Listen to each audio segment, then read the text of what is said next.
Continuamos con los ejercicios espirituales en esta primera semana, en la que después del principio y fundamento, San Ignacio nos invita a hacer la meditación sobre el pecado, San Ignacio va a partir de una mirada sobre uno mismo y la miseria en la que uno se encuentra, para después elevar la mirada a Dios y sentirse rescatado por su misericordia.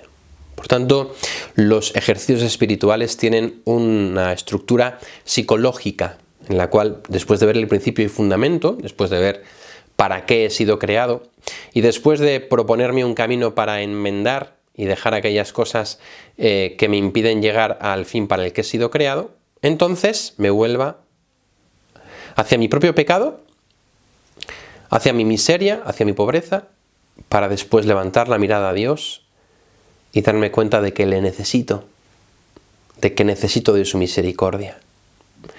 No es por tanto una cuestión de pesimismo. La estructura de los ejercicios es psicológica.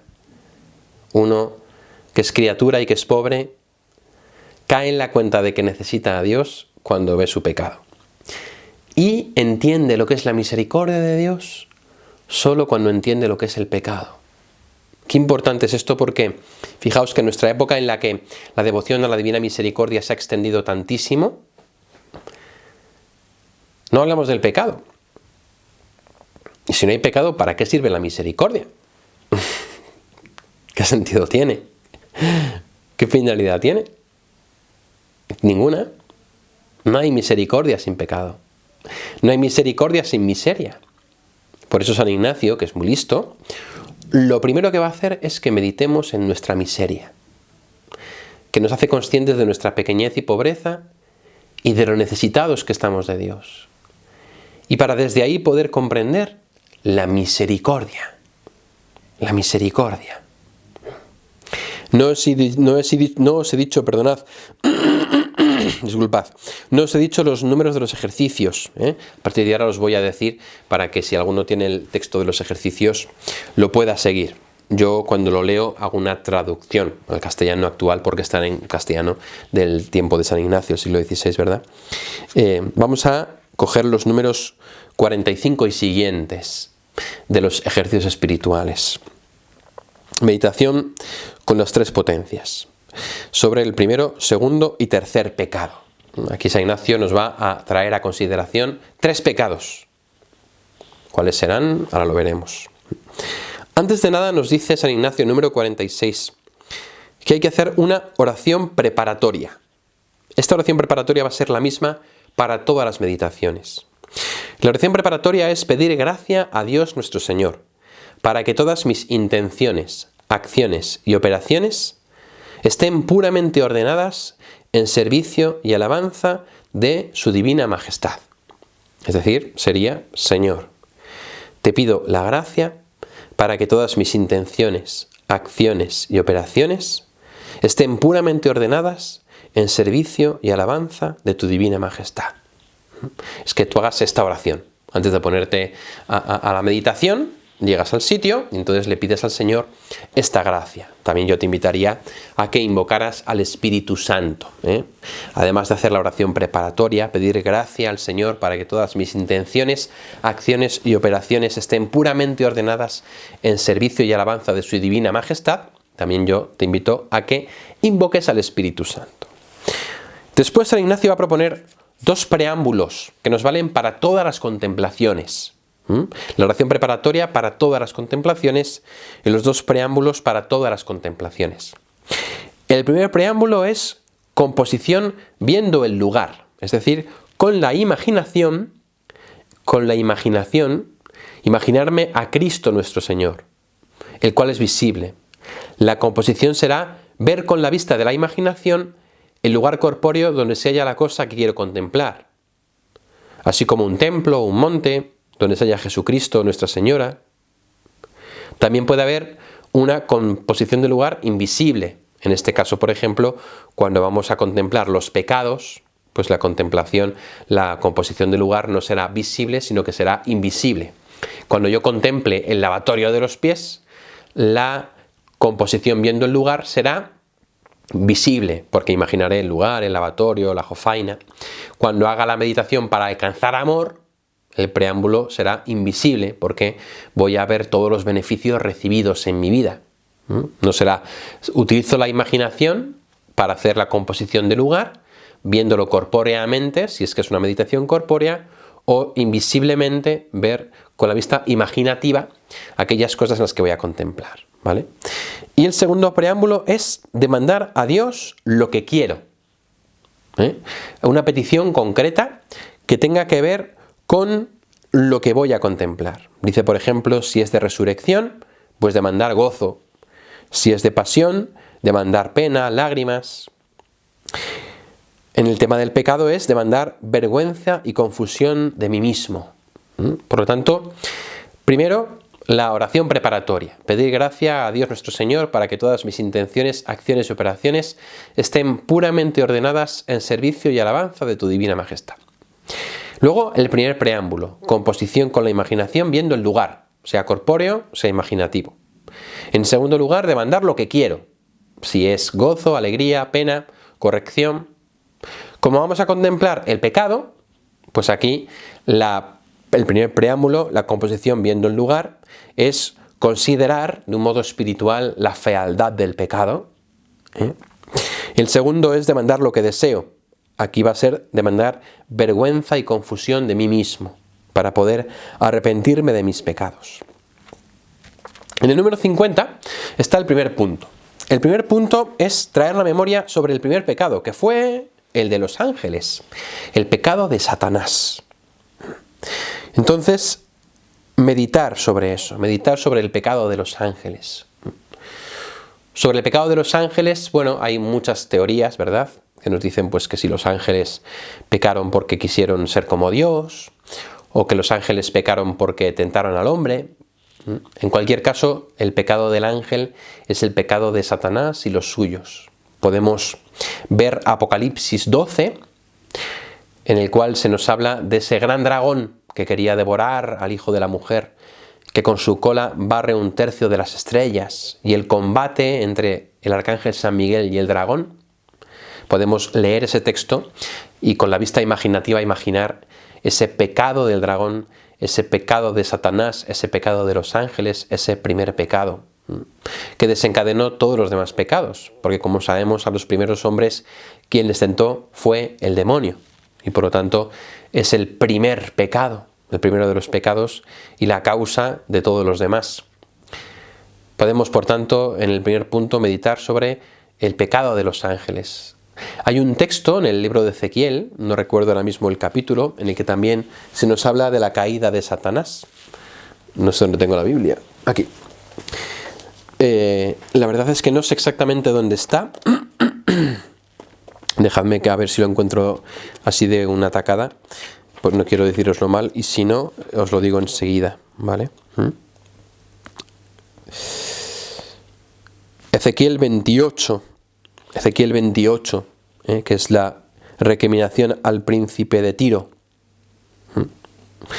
que se puede aplicar perfectamente también a Satanás. Es muy importante porque es un texto en el que, aunque hable del príncipe de Tiro y esa elegía por el rey de Tiro, que está en el capítulo 28, nos puede ayudar para contemplar la caída de Satanás.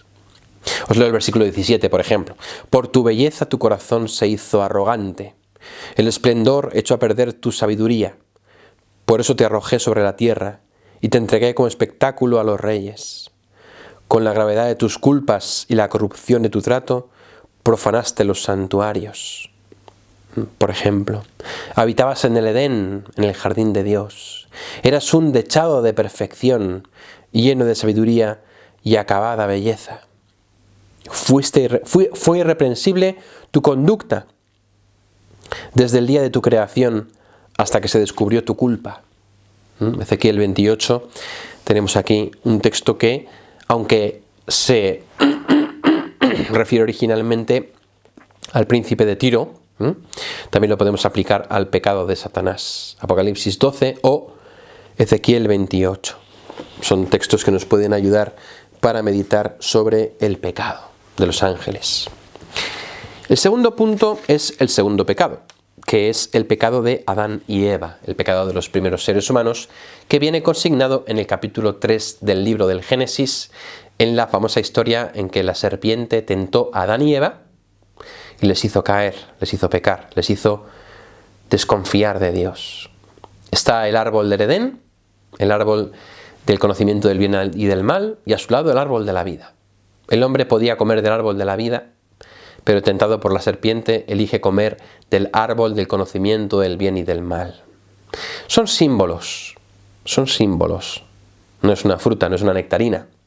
Se trata de que los primeros seres humanos eran inocentes e imperfectos, y que para llegar a su perfección Dios le pone un mandamiento: haced mi voluntad, seguid la ley natural. Pero el demonio les engaña a los primeros hombres. No sigáis la ley natural, Dios os quiere tener sometidos mediante la ley. Rebelaos contra la ley natural, haced lo que os dé la gana, conoceréis el mal, y entonces al conocer mal seréis como Dios. Se me ocurría, hay un texto de Jesús que dice: conoceréis la verdad y la verdad os hará libres. Conoceréis la mentira y la mentira os hará esclavos. El bien nos hace libres, el mal nos hace esclavos. El árbol del conocimiento del bien y del mal hace esclavo a los primeros seres humanos porque desobedecen la ley natural, desobedecen la voluntad de Dios, desobedecen lo que Dios quería para ellos. Y al desobedecer se granjean, se ganan para sí mismos la perdición de la inocencia, la perdición del estado de santidad original, y se cierran a sí mismos las puertas del cielo. Es decir, la posibilidad de vivir eternamente como Dios. Se introduce en el mundo el sufrimiento. Le dice al hombre: comerás el pan con el sudor de tu frente. Le dice a la mujer: parirás los hijos con dolor. Se introduce en el mundo el pecado, el sufrimiento, el dolor y la muerte. El pecado de los primeros seres humanos, de Adán y Eva. Os invito a leer y meditar Génesis 3 para este pecado, para el pecado de Adán y Eva, entendiéndolo sobre todo de ese modo espiritual en el cual los primeros seres humanos desobedecieron a la ley natural. Prefirieron su voluntad a la voluntad de Dios. Quisieron sus apetencias por encima de lo que Dios quería. Se fiaron de una serpiente en lugar de fiarse de Dios. Esta es la constitución de la naturaleza humana. Perdonad que lo diga así, pero somos tan tontos que nos fiamos de la serpiente, porque nos hace sospechar. Dios quiere tu mal, Dios quiere que no seas feliz, Dios te priva de cosas, Dios te quita, Dios te... Y entonces la seducción de la serpiente nos hace sospechar de Dios. Es como que la serpiente nos dice: pero mira lo que te estás perdiendo, pero no ves lo que te pierdes. Pero hombre, Dios quiere grabarte con su ley y hacer que no seas libre y que no disfrutes. No, mira, haz esto y verás qué bien te lo vas a pasar, va a estar fenomenal. Y luego el mal esclaviza. Como cuando dices una mentira para tapar algo que has hecho mal, y luego otra mentira para tapar la primera mentira, y luego otra mentira para tapar la segunda y otra para tapar la cuarta, y ya ni tú mismo te acuerdas de la verdad. Te has creído tus propias mentiras. Has acabado esclavo. Encima te pillan y tú te defiendes como gato panza arriba, a uñas y dientes. Y acabas en la peor esclavitud. Cuando hacías algo para poder ser libre, para hacer lo que te dé la gana, ¿verdad? Así es lo que hace la serpiente, que nos seduce, en el fondo para que nos creamos que Dios es enemigo de nuestra felicidad. Y para que nos creamos que la ley va en contra de nuestra libertad, en lugar de ver la verdad. La ley natural nos hace plenamente libres y la voluntad de Dios nos hace plenamente felices. Ese drama de Adán y Eva es el drama de cada uno de nosotros. Y por eso, en el tercer punto, San Ignacio propone: viendo mis propios pecados particulares, los pecados concretos de los seres humanos. La gravedad y malicia del pecado contra su Creador y Señor. Cómo en el pecar y hacer contra la bondad infinita, el hombre puede ser condenado para siempre. El pecado de todos los hombres, el pecado que cometemos todos los seres humanos desde Adán y Eva hasta el presente. Puede ser duro, pero los abortos, los homicidios, las borracheras, las mentiras, las infidelidades, las lujurias, los robos. Con la vista imaginativa, mirar los pecados de la humanidad, que incluyen los míos. Pero espérate, porque el siguiente ejercicio será la meditación sobre tu propio pecado. Por eso aquí San Ignacio habla de los pecados de los hombres, de los pecados de la humanidad. Contemplarlos. Contemplarlos. ¿Para qué? Para que nos demos cuenta de lo tontos que somos y de cómo nos dejamos engañar y de cómo nos dejamos seducir. Para que nos demos cuenta de cómo el mal atrae el mal, de cómo el mal tiene consecuencias.